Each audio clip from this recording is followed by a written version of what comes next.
Hey everyone, and welcome back for another deep dive. Glad to be back. Today is February 10th, 2025, and man, are things ever moving fast. Seems like every day there's some new headline that just completely changes the game.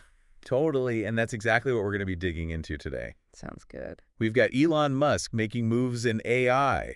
Oh yeah, that's a big one. Former President Trump is stirring up the trade waters again. Always gotta keep things interesting. And then you've got Meta betting big on AI while also shedding thousands of jobs. Yeah, it's like this whole AI revolution is happening right before our eyes. It really is.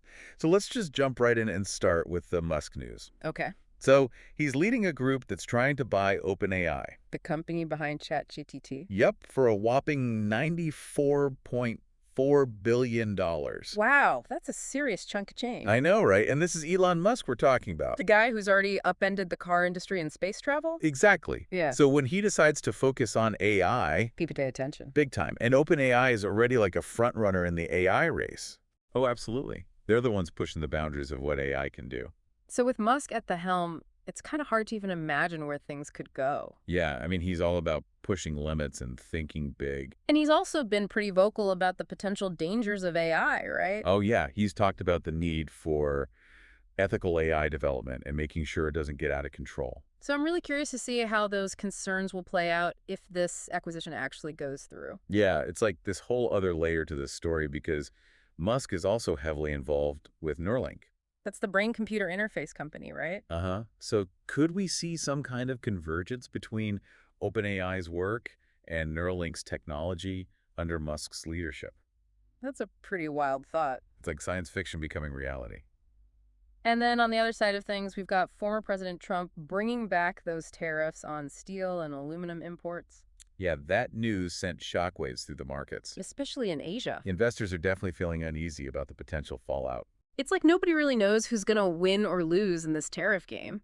Yeah, on the surface, it seems like domestic steelmakers would benefit. Right. More demand for their products. But then you've got industries that rely on steel and aluminum. like car manufacturers. Exactly. They're facing higher costs now, which could get passed down to consumers. So we might end up paying more for cars. It's definitely a possibility, and then there's the whole threat of a trade war. If other countries retaliate with their own tariffs. Things could spiral out of control pretty quickly. And it's not like the global economy is exactly rock solid right now. No, the Bank of England and Germany have both lowered their growth projections recently. So there's already this sense of uncertainty in the air. And then you throw these tariffs into the mix. It just adds another layer of complexity and volatility. Exactly. Okay, so we've got Musk shaking up the tech world, Trump shaking up the global economy, and then right in the middle of all this, we've got Meta. Announcing 3,000 layoffs. Yeah, while also doubling down on their investments in AI. It's like they're trying to ride this AI wave, but it's coming at a cost for some of their employees. It really does seem like a microcosm of this larger trend we're seeing. Companies realizing they need to adapt to this AI-driven future, And sometimes that means making some tough decisions. like restructuring their workforce or shifting their focus to different areas. And that raises a lot of questions about the future of work. Like which jobs are going to be automated? What new skills will people need to stay relevant? And how do we make sure everyone benefits from these advancements, not just a select few? Those are some really big questions, and I think they're ones that we're all going to be grappling with in the years to come. Oh, absolutely. AI is not just a tech story, it's a societal story, and it's one that's just beginning to unfold. So let's take a closer look at some of the other developments that are shaping this story. And I'm talking about things like Boeing warning of potential layoffs. Because of delays in NASA's Artemis program. Right. It's a reminder of how interconnected everything is. Government decisions impacting private companies, even when it comes to something like space exploration. Absolutely. And then you've got lobster fishing regulators in New England. Backing down from stricter standards. After facing pushback from lobstermen. That's a tough one, trying to balance environmental concerns with the economic needs of a community. And then there's another struggling California tech company. That's decided to double down on AI, even though they're laying off workers in other areas. It's like they're betting their future on AI, even in the midst of a downturn. Shows just how much faith people have in this technology. And speaking of tech, we can't forget about the Sony PlayStation Network outage. That was a global event. Millions of gamers left in the dark. It's a reminder of how vulnerable we are to disruptions in technology. especially as we become more reliant on online services for everything. Yeah, our world is becoming increasingly interconnected, and that comes with both benefits and risks. So let's zoom out for a moment and look at the bigger economic picture. The U.S. economy is still growing, but there are some definite signs of trouble on the horizon. Inflation is still a big concern. And those tariffs that Trump just reimposed are adding to the uncertainty. Stock market's been pretty volatile lately. Especially after the Federal Reserve hinted that they might not cut interest rates as much as people were hoping for. It's like the markets are trying to figure out what's coming next, And then you've got concerns about cuts to medical research funding. which could have long-term consequences for innovation and scientific progress. It's like we're trying to navigate this complex maze of economic factors, and it's hard to know which way to turn. Yeah, there are definitely a lot of moving parts, and it's hard to predict what's going to happen next. But one thing that's for sure is that AI is going to continue to play a major role in shaping the future. Oh, absolutely. It's already transforming so many aspects of our lives, And I'm seeing a lot of buzz around these new AI-powered chatbots. like DeepSeek. Yeah, some experts are even raising concerns about national security. It's a whole new frontier, and we're just starting to understand the implications. And then you've got Google reversing its stance on using AI for weapons and surveillance. That's a big deal, and it raises a lot of ethical questions. For sure, AI is incredibly powerful technology. It has the potential to do amazing things. But it also comes with risks that we need to manage carefully. It's a balancing act, and it requires us to think critically about the implications of AI To have open and honest conversations about the potential benefits and risks. and to work together to ensure that it's used ethically and responsibly And that's a conversation we need to be having now. before it's too late. Absolutely. The future of AI is in our hands. And it's up to us to shape it in a way that benefits all of humanity. Well said. Thanks. Yeah, it feels like we're at this crossroads right now with AI poised to revolutionize so many parts of our lives. Totally. And you mentioned the potential for bias in AI a few times. Can you Mhm. kind of break that down a bit more for us? What does that actually mean? Okay, so imagine an AI system that's supposed to help banks decide who gets approved for a loan. Okay. Now, if that system was trained on data that already has biases built in from past lending practices, I see. maybe historically certain neighborhoods were discriminated against, Yeah.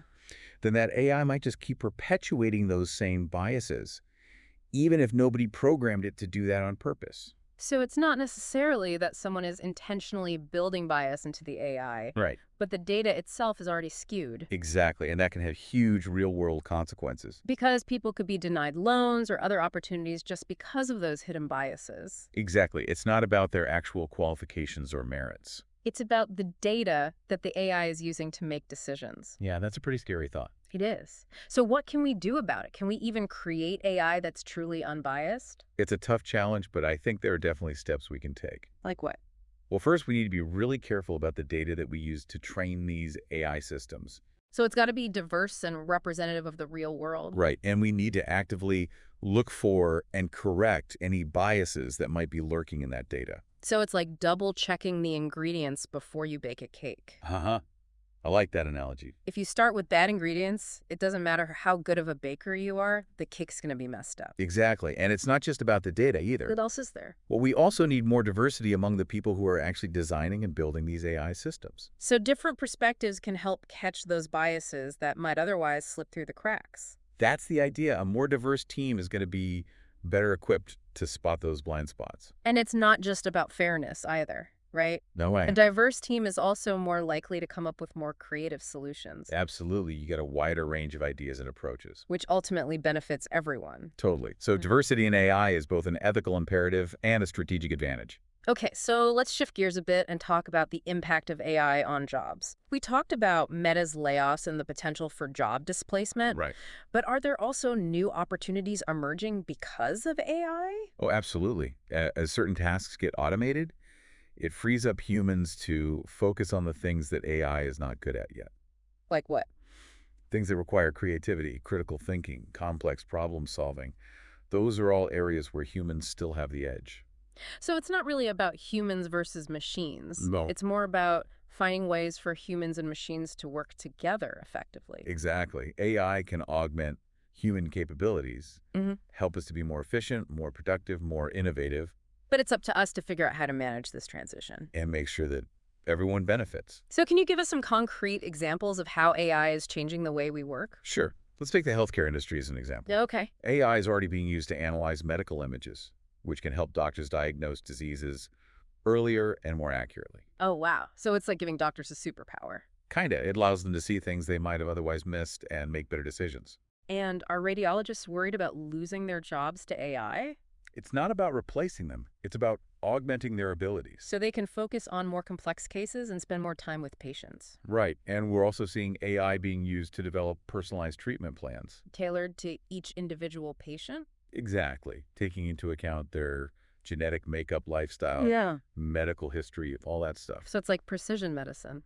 Exactly. It's Yeah. amazing. And on the flip side, what kinds of jobs are being most impacted by AI? Well, jobs that involve a lot of repetitive data entry or analysis, those are prime targets for automation. Like what kind of roles? Data entry clerks, bookkeepers, Yeah. some paralegal work maybe. Those are all tasks that AI can do faster and more accurately than humans. Right. And that means those workers need to be thinking about how to adapt. Acquiring new skills. Exactly. Lifelong learning is more important than ever. And what about the role of education?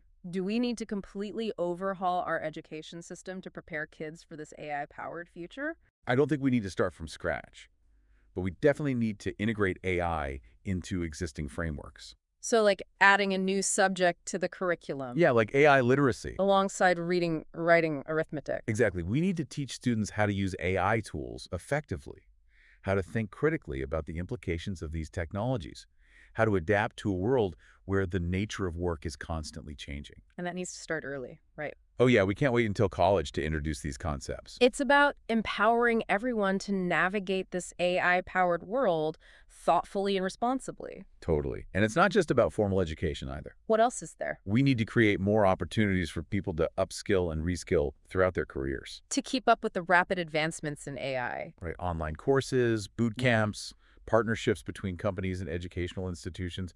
There are lots of possibilities. It's like a continuous software update for our brains, Haha, I like that. making sure we're running the latest version to keep up with the pace of change. Exactly. And we can't forget about the digital divide either. Right, not everyone has equal access to technology and educational opportunities. Exactly. And if we don't address that issue, we risk creating a society where only a privileged few benefit from these advancements. It's like building this high-speed train to the future. But only some people have tickets to ride it. Exactly, and that's not going to create a very equitable or sustainable society. We need to invest in infrastructure education training to make sure everyone has a chance to participate in this AI-powered future It's about leveling the playing field. and creating a more inclusive society. Okay, so we've talked about AI in healthcare, the future of work, the need to address bias, and the digital divide. But let's circle back to some of those other big stories we touched on earlier. Like the tariffs. Yeah, former President Trump's decision to reimpose those tariffs has really injected a lot of uncertainty into the global economy. For sure, tariffs are essentially taxes on imported goods. So they can make things more expensive for consumers and businesses. Exactly. It's like adding an extra fee to everything you buy from another country. And that can have a ripple effect throughout the entire economy. Absolutely. Businesses might have to raise prices to cover those increased costs, which could lead to less consumer spending and less economic growth. And then there's the risk of retaliation from other countries. Yeah, if they hit back with their own tariffs, it could escalate into a full-blown trade war. And nobody wins in a trade war. Nope.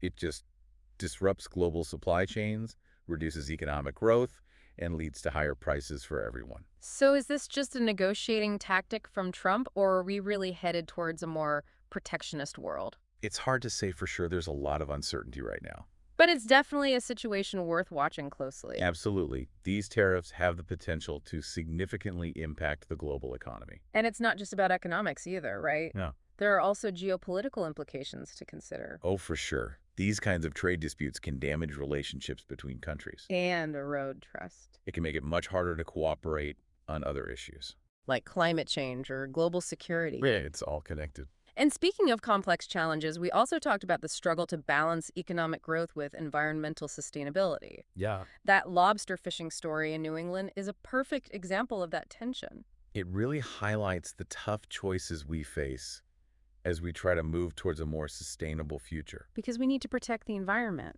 But we also don't want to harm the people whose livelihoods depend on industries that might be contributing to the problem. It's like trying to steer a giant ship. It takes time and effort and a willingness to make tough decisions. And it requires everyone to work together. Governments, businesses, individuals, we all need to be part of the solution. It's about recognizing that we're all interconnected. That our actions have consequences that extend far beyond ourselves. We need to shift our mindset from short-term gains to a more long-term perspective. One that considers the health of our planet and the well-being of future generations. We're all in this together. And our collective actions will determine the course of the future. Man, we have covered a lot of ground today. Yeah, it's a lot to take in. From Musk and AI to tariffs to the future of work. It's like every story is connected to every other story. It really is like this intricate web that we're all caught up in. And it's changing so fast, it's hard to keep up.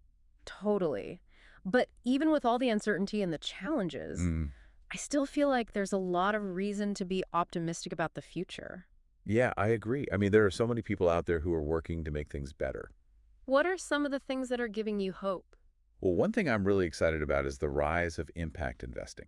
Impact investing. Yeah, it's where investors are looking to align their financial goals with their values. So they're not just chasing profits, they're also thinking about the social and environmental impact of their investments. Exactly. They're putting their money into companies that are working to make a positive difference in the world. Like what kind of companies? Well, there's this one company I've been following that's developing lab-grown meat. Lab-grown meat. Yeah, they're basically using technology to create meat that's identical to the real thing, but without the environmental impact of traditional animal agriculture. Wow, so you could have your burger and eat it too. Pretty much. Why? It's still early days, but they've made a lot of progress and they've attracted a lot of investment. Because people are excited about the potential. Yeah, to change the food industry and make it more sustainable. And what about other examples? Well, there's another company that's using AI to develop personalized learning tools for students. Personalized learning. Yeah, it's like having a personal tutor for every kid. That sounds amazing. It is, and it's making a huge difference, especially for students in underserved communities. Because they might not have access to those kinds of resources otherwise. Exactly, and because it's AI-powered, it's scalable and affordable, so they can reach a lot of students. It's like using technology to level the playing field. Totally, and those are just a couple of examples. There's so many companies out there doing amazing things. In all kinds of sectors. Yeah, from renewable energy to sustainable fashion to circular economy models. Just like there's this whole ecosystem of businesses that are proving you can do good and do well at the same time. I love that. But it's not just about individual companies, right? No, definitely not. Governments need to create an environment where these kinds of businesses can thrive. Absolutely. They need to provide incentives, invest in research and development, create education and training programs. It's about setting the stage for positive change. Exactly. And it's not just about top-down solutions either. What about individuals? We all have a role to play. Like, what can we do? Well, we can support businesses that are aligned with our values. Vote with our wallets. Exactly. And we can advocate for policies that promote sustainability and equity. Contact our elected officials. Yeah, make our voices heard. So it's a collective effort. We all need to work together to create the future we want. So as we wrap up this deep dive, what's the one thing you want our listeners to take away from all of this? I think the most important thing is that the future is not predetermined. We have the power to shape it. Exactly. The choices we make today will determine what the world looks like tomorrow. So let's choose wisely. And let's choose hope. Well said. Thank you so much for joining me today for this deep dive. It was my pleasure. And to our listeners, thank you for tuning in. We'll see you next time.